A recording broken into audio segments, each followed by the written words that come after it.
Chapter 30 Quote, If you deny me, fie upon your law. There is no force in the decrees of Venice. I stand for judgment. Answer, shall I have it? Unquote. Merchant of Venice.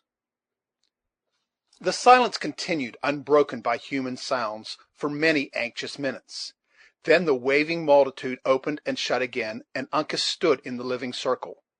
All those eyes which had been curiously studying the lineaments of the sage, as the source of their own intelligence, turned on the instant, and were now bent in secret admiration on the erect, agile, and faultless person of the captive.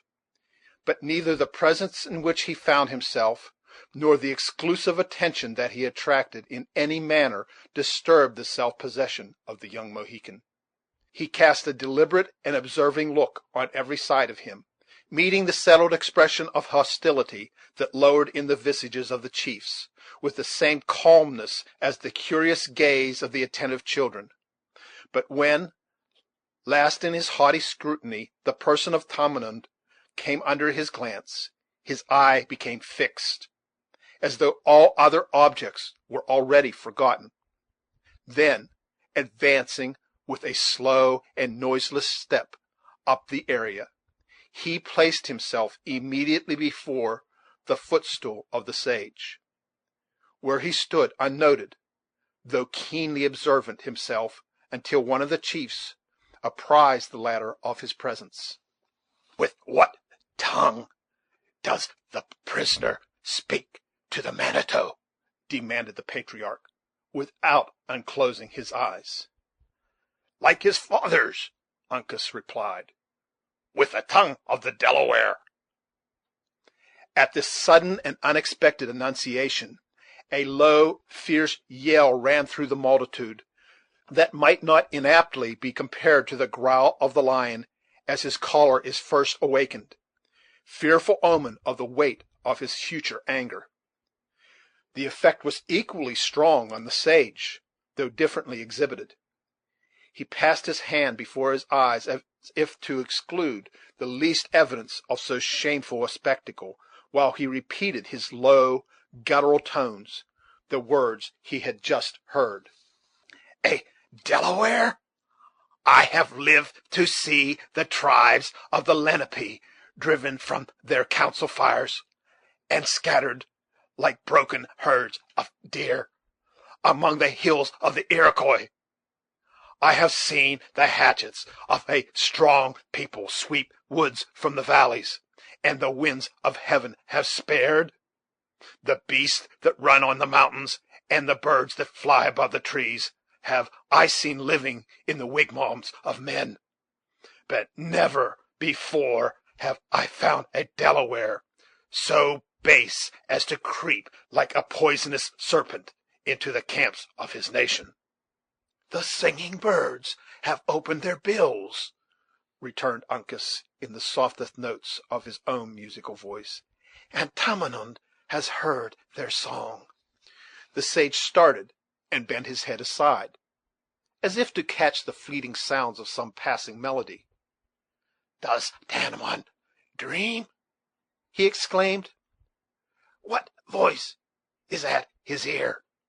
Have the winters gone backward? Will summer come again to the children of the Lenape?" A solemn and respectful silence succeeded this incoherent burst from the lips of the Delaware prophet. His people readily constructed his unintelligible language into one of those mysterious conferences he was believed to hold so frequently with a superior intelligence, and they awaited the issue of the revelation in awe.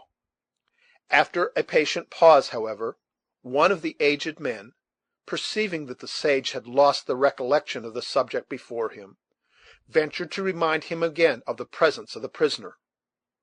"The false Delaware trembles, lest he should hear the words of Tamenund," he said. "'Tis a hound that howls when the Yankees show him a trail." "And ye," returned Uncas, looking sternly around him, "are dogs that whine when the Frenchman casts the offals of his deer." 20 knives gleamed in the air, and as many warriors sprang to their feet at this biting and perhaps merited retort; but emotion from one of the chiefs suppressed the outbreaking of their tempers, and restored the appearance of quiet.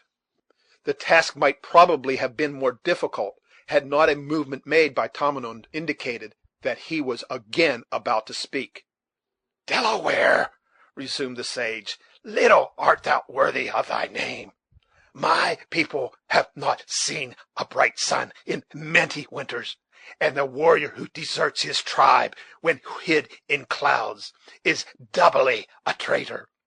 The law of the Manitou is just. It is so while the rivers run and the mountains stand, but the blossoms come and go on the trees. It must be so. He is thine, my children. Deal justly by him." Not a limb was moved, nor a breath drawn louder and longer than common, until the closing syllable of this final decree had passed the lips of Tamenund. Then a cry of vengeance burst at once, as it might be from the united lips of the nation, a frightful augury of their ruthless intentions. In the midst of these prolonged and savage yells, a chief proclaimed in a high voice that the captive was condemned to endure the dreadful trial of torture by fire. The circle broke its order, and screams of delight mingled with the bustle and tumult of preparation. Hayward struggled madly with his captors. The anxious eye of Hawkeye began to look around him with an expression of peculiar earnestness, and Cora again threw herself at the feet of the patriarch, once more a suppliant for mercy. Throughout the whole of these trying moments, Uncas had alone preserved his serenity.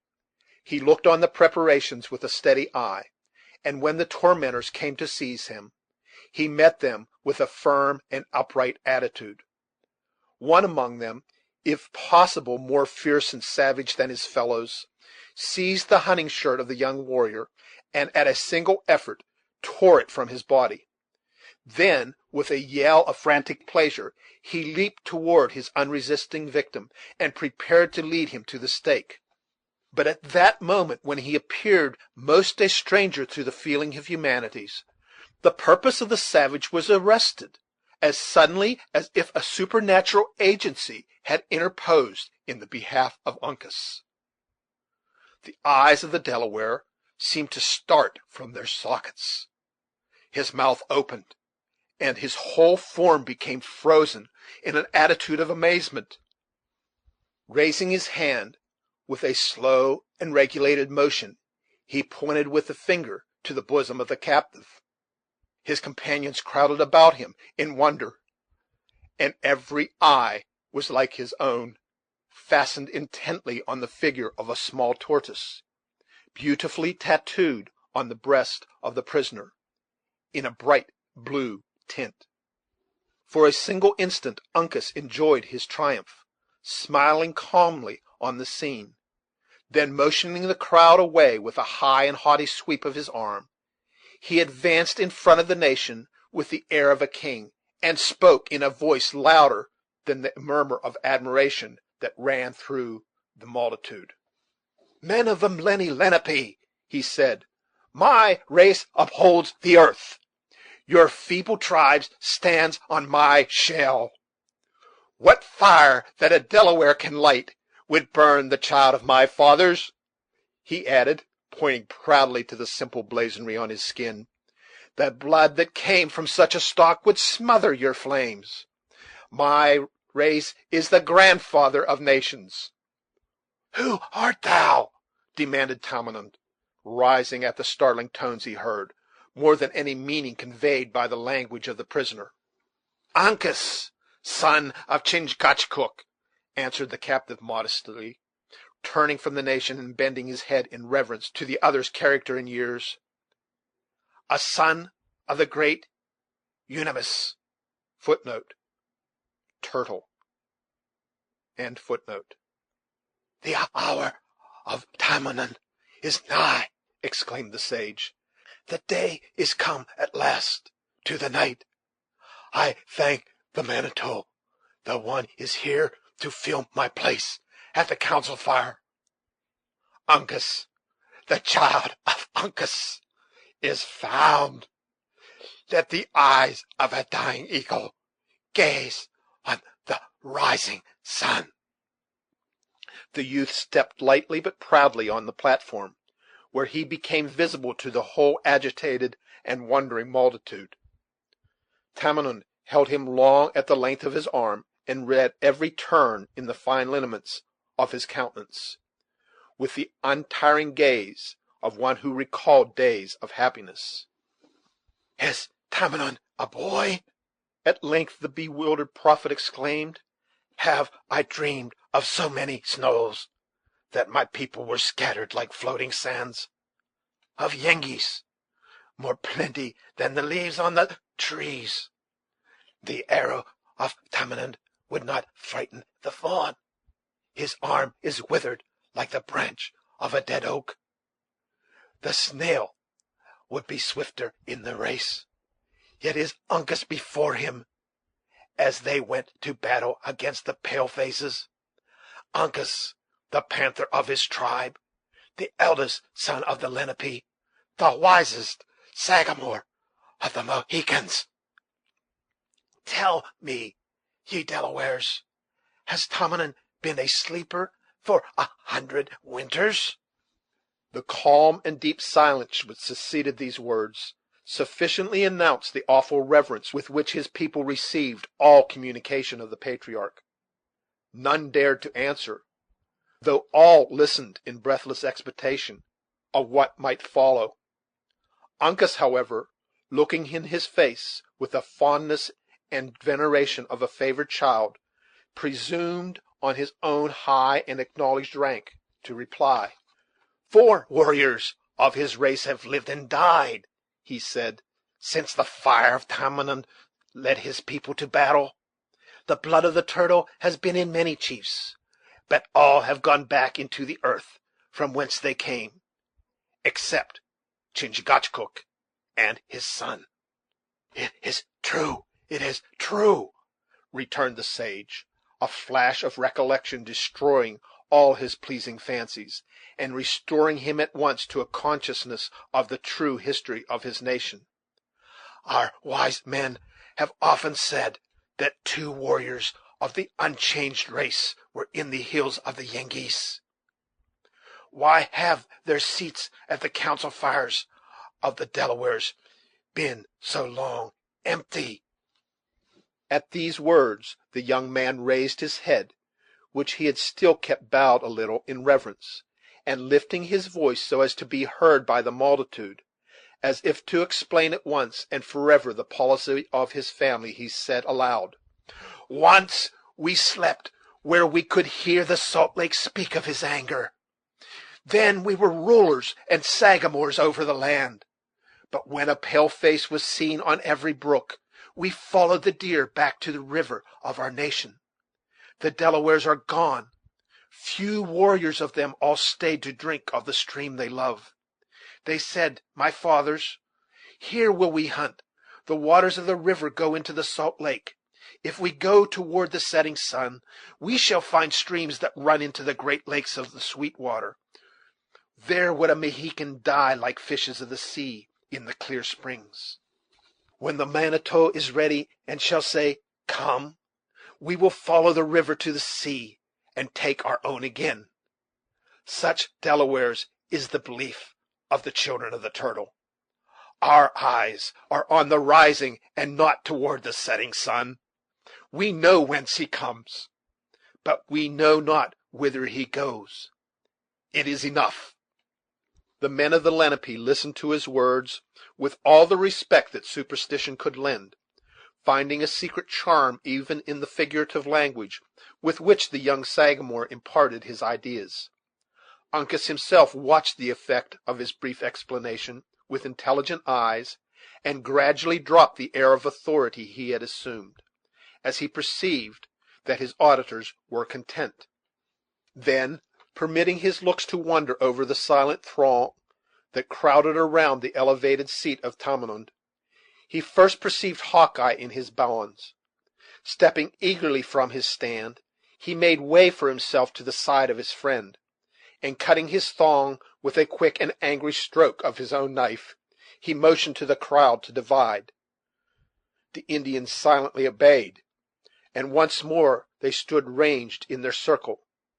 As before his appearance among them, Uncas stood the scout by the hand, and led him to the feet of the patriarch.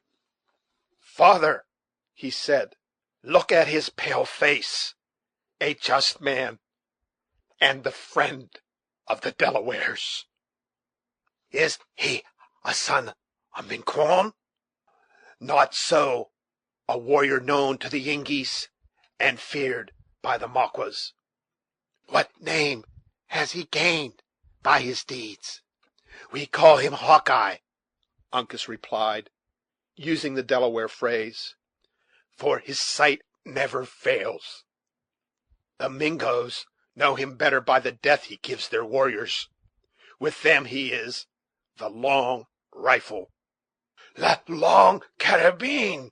exclaimed Tamenund, opening his eyes and regarding the scout sternly. "My son has not done well to call him friend." "I call him so who proves himself such," returned the young chief, with great calmness, but with a steady mien. "If Uncas is welcome among the Delawares, then is Hawkeye with his friends." "The pale face has slain my young men. His name is great for the blows he has struck the Lenape." "If a Mingo has whispered that much in the ear of the Delaware, he has only shown that he is a singing bird," said the scout, who now believed that it was time to vindicate himself from such offensive charges, and who spoke as the man he addressed, modifying his Indian figures, however, with his own peculiar notions. "That I have slain the Maquas, I am not the man to deny, even at their own council fires; but that knowingly my hand has never harmed the Delaware is opposed to the reason of my gifts, which is friendly to them and all that belongs to their nation." A low exclamation of applause passed among the warriors, who exchanged looks at each other, like men that first began to perceive their error. "Where is the Huron?" demanded Tamenund. "Has he stopped my ears?" Maqua, whose feelings during that scene in which Uncas had triumphed may be much better imagined than described, answered to the call by stepping boldly in front of the patriarch. "The just Tamenund," he said, "will not keep what the Huron has lent." "Tell me, son of my brother," returned the sage, avoiding the dark countenance of Le Subtil, and turning gladly to the more ingenuous features of Uncas, "has the stranger the conqueror's right over you?" "He has none. The panther may get into snares set by the women, but he is strong, and knows how to leap through them." "La Long Carabine laughs at the Mingoes. Go, Huron, ask your squaws the color of a bear, the stranger and white maiden that come into my camp together should journey an open path, and the woman that Huron left with my warriors." Uncas made no reply. "And the woman that the Mingo has brought into my camp?"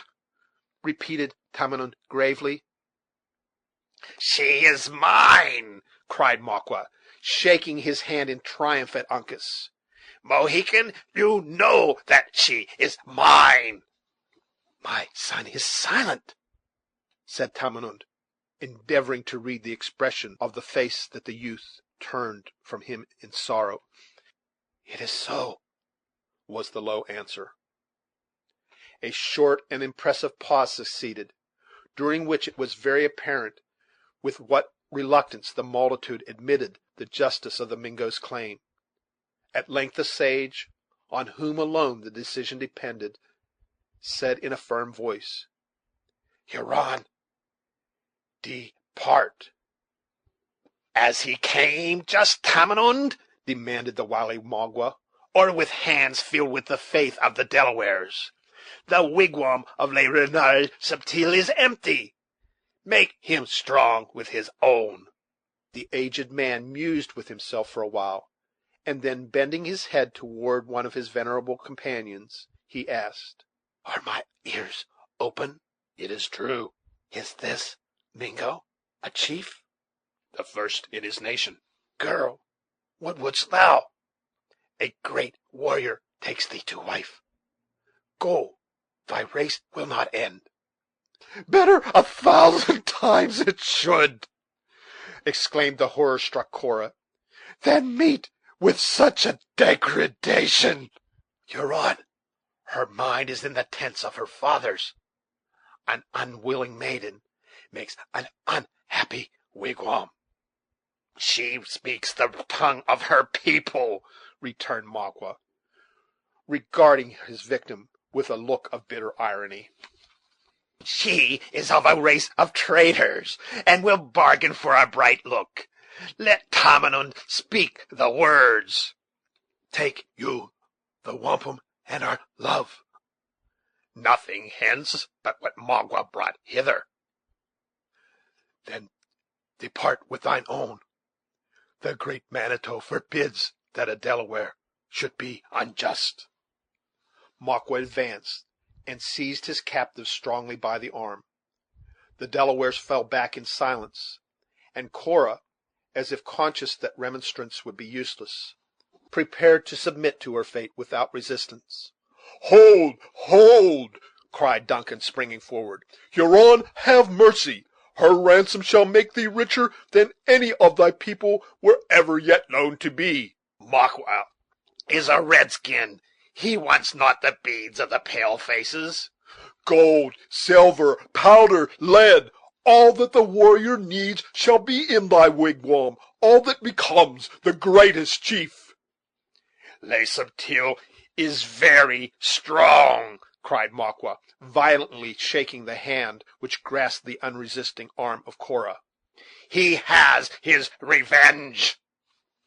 "Mighty ruler of Providence!" exclaimed Heyward, clasping his hands together in agony, "can this be suffered? To you, just Tamenund, I appeal for your mercy."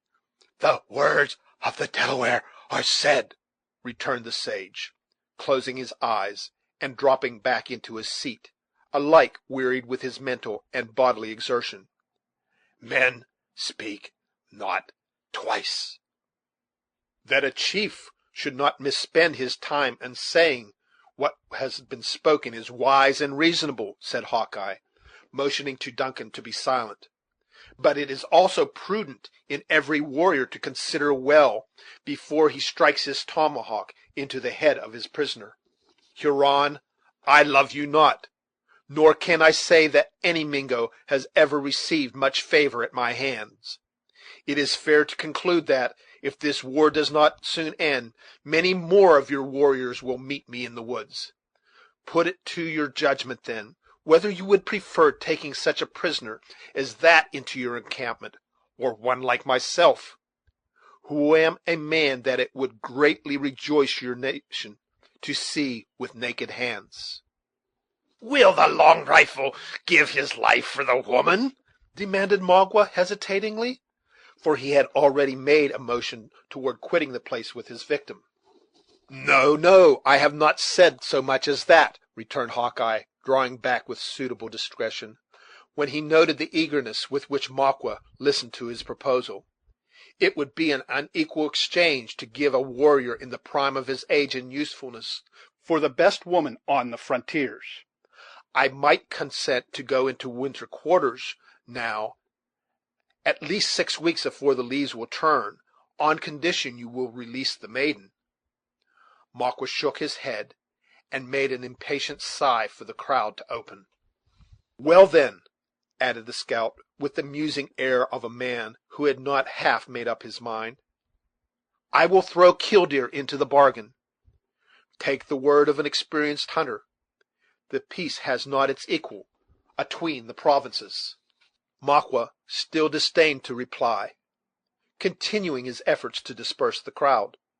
"Perhaps," added the scout, losing his dissembled coolness exactly in proportion as the other manifested an indifference to the exchange, "if I should condition to teach your young men the real virtue of the weapon, it would smooth the little differences in our judgments."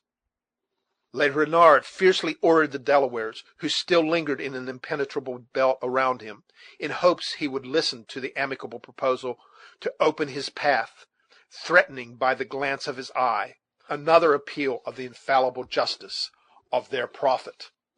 "What is ordered must sooner or later arrive," continued Hawkeye, turning with a sad and humbled look to Uncas. "The varlet knows his advantage, and will keep it.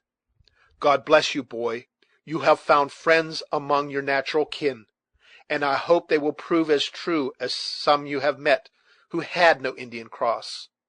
As for me, sooner or later I must die. It is, therefore, fortunate there are but few to make my death howl.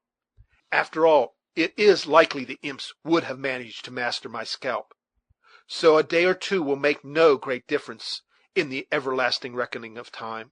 God bless you," added the rugged woodsman, bending his head aside, and then instantly changing its direction again, with a wistful look toward the youth. "I love both you and your father, Uncas, though our skins are not altogether of a color, and our gifts are somewhat different. Tell the Sagamore I never lost sight of him in my greatest trouble; and as for you, think of me sometimes when on a lucky trail, and depend on it, boy, whether there be one heaven or two, there is a path in the other world by which honest men may come together again. You'll find the rifle in the place we hid it.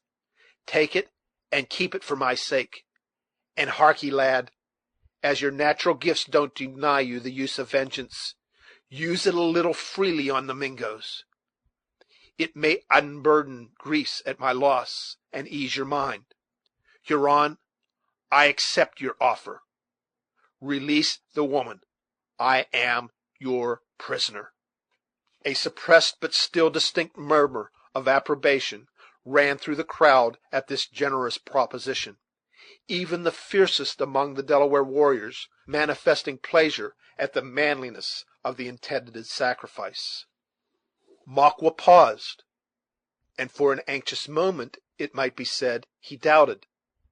Then, casting his eyes on Cora, with an expression in which ferocity and admiration were strangely mingled, his purpose became fixed forever. He intimated his contempt of the offer with a backward motion of his head, and said, in a steady and settled voice, "Le Renard Subtil is a great chief. He has but one mind. Come," he added, laying his hand too familiarly on the shoulder of his captive to urge her onward. "A Huron is no tattler. We will go." The maiden drew back in lofty womanly reserve, and her dark eye kindled, while the rich blood shot like passing brightness of the sun into her very temples at the indignity. "I am your prisoner, and at a fitting time shall be ready to follow even to my death. But violence is unnecessary," she coldly said, and immediately, turning to Hawkeye, added, "Generous hunter, from my soul I thank you. Your offer is vain, neither could it be accepted. But still you may serve me, even more than in your own noble intention. Look at that drooping, humble child. Abandon her not until you leave her in the habitations of civilized men. I will not say," wringing the hard hand of the scout, "that her father will reward you, for such as you are above the rewards of men. But he will thank you and bless you. And believe me, the blessing of a just and aged man has virtue in the sight of heaven.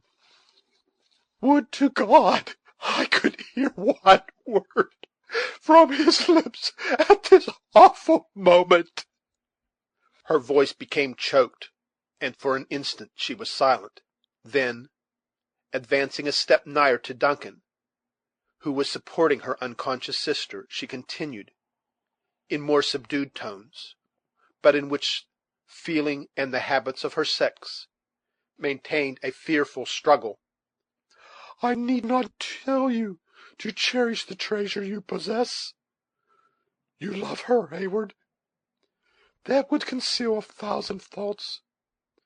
Though she had them, she is kind, gentle, sweet, good, as mortal may be.